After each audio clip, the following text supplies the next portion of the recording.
So here I'm practicing with the 6-iron. There's been a lot of snow on the ground lately. So I ended up shoveling early in the morning and hustled over to the golf dome to get some practice in.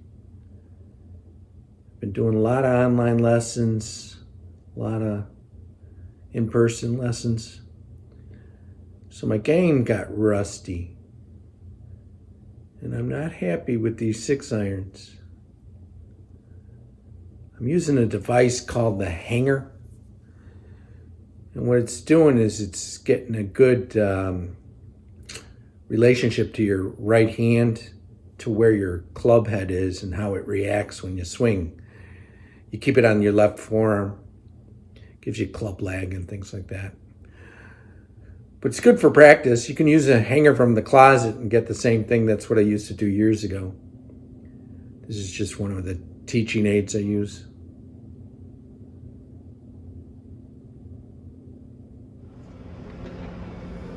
It's all about how straight I can hit and how well I can compress a ball.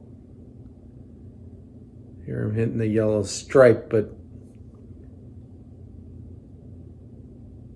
they're probably not the best strikes.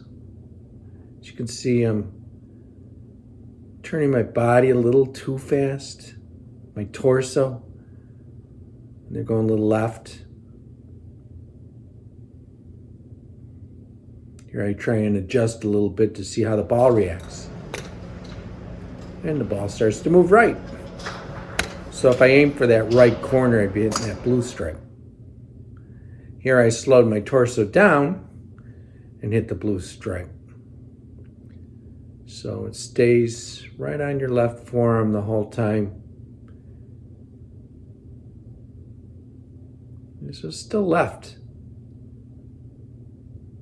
You know, solid hits, but not what I'm looking for. And there I put a little impetus into the shot with my hinging of my wrists. Went high, but once again left.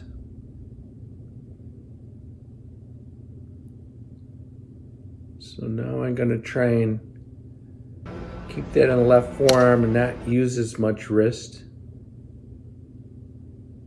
And I turned the torso very fast. Gave me a great strike. That was left of where I wanted to go. So once again, if I had that tendency, I'd have to aim out to the right corner in a 45 and turn the torso at the same speed. There, the shot just wasn't solid. It was a nice draw around the stripe, but not a solid hit.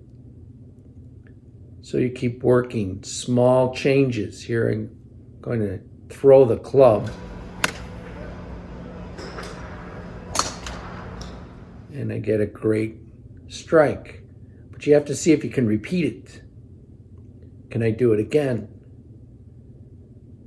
They're fields. And pretty good. A little high, a little right. But not too bad.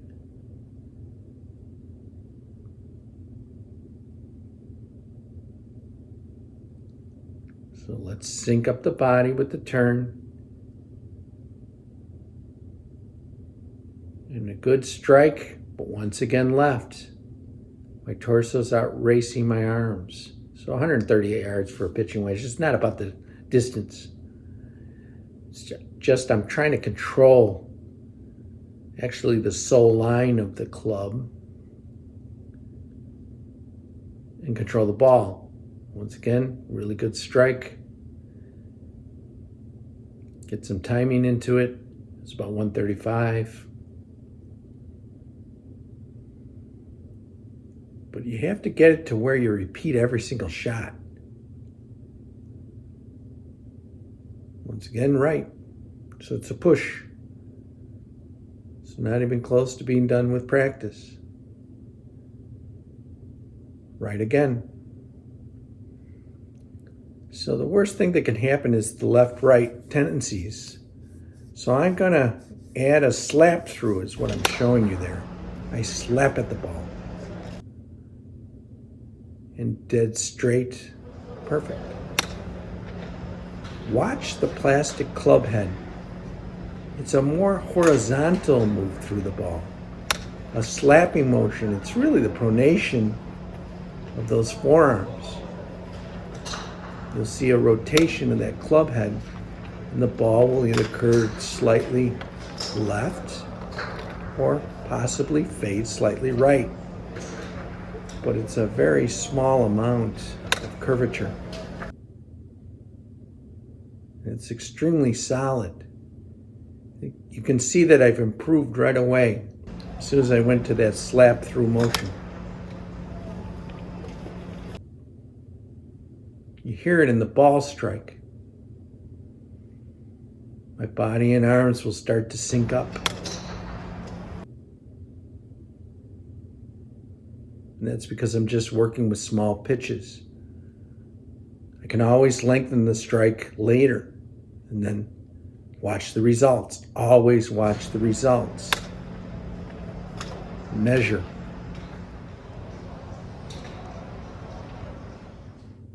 So you can see where the line is straightened up. That flag's about 60. I'm hitting about 56, trying to bounce it in.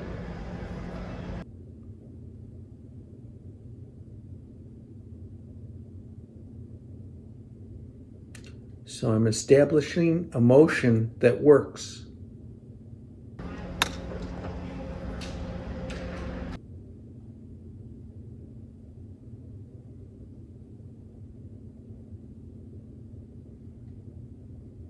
It's not hurting my short pitch game when I start the season either.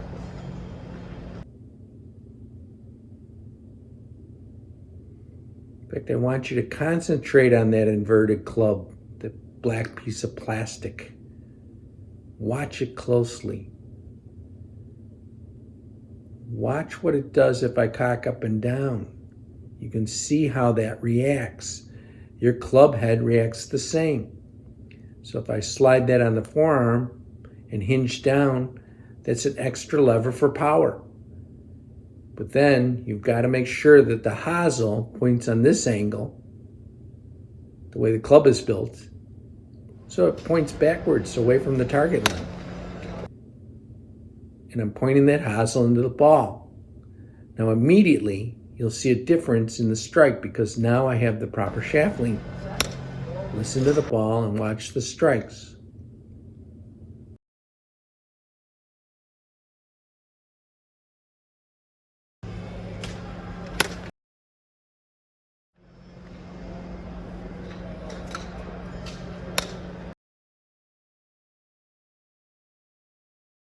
Here I'm going to add some elbow. Very little wrist movement. I'm supplying it just with elbow power, and you'll watch a dead strike go out, less spin. Let it hit a green and maybe roll to the flag. It's not going to just check up. You try different things, but only one at a time.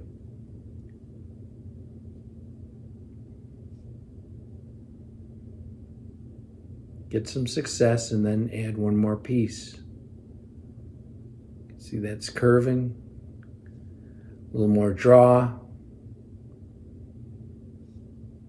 It's not the best strike, but still wouldn't be bad. And there you can see the ball going left, but hits and turns to the right. So straighter. So here it is in slow motion. Watch the action of the slap through. You see the turn. You see the club head rotating, but square to the arc. And let's see how I did.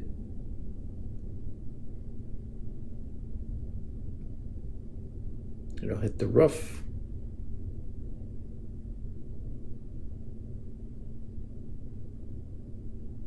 Let's see how close I am to on target. You can watch the blue line, the blue ribbon hanging from the ceiling.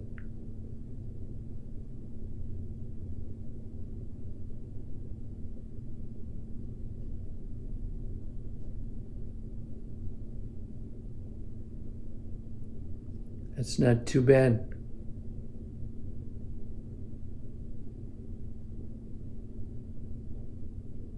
Probably a foot left.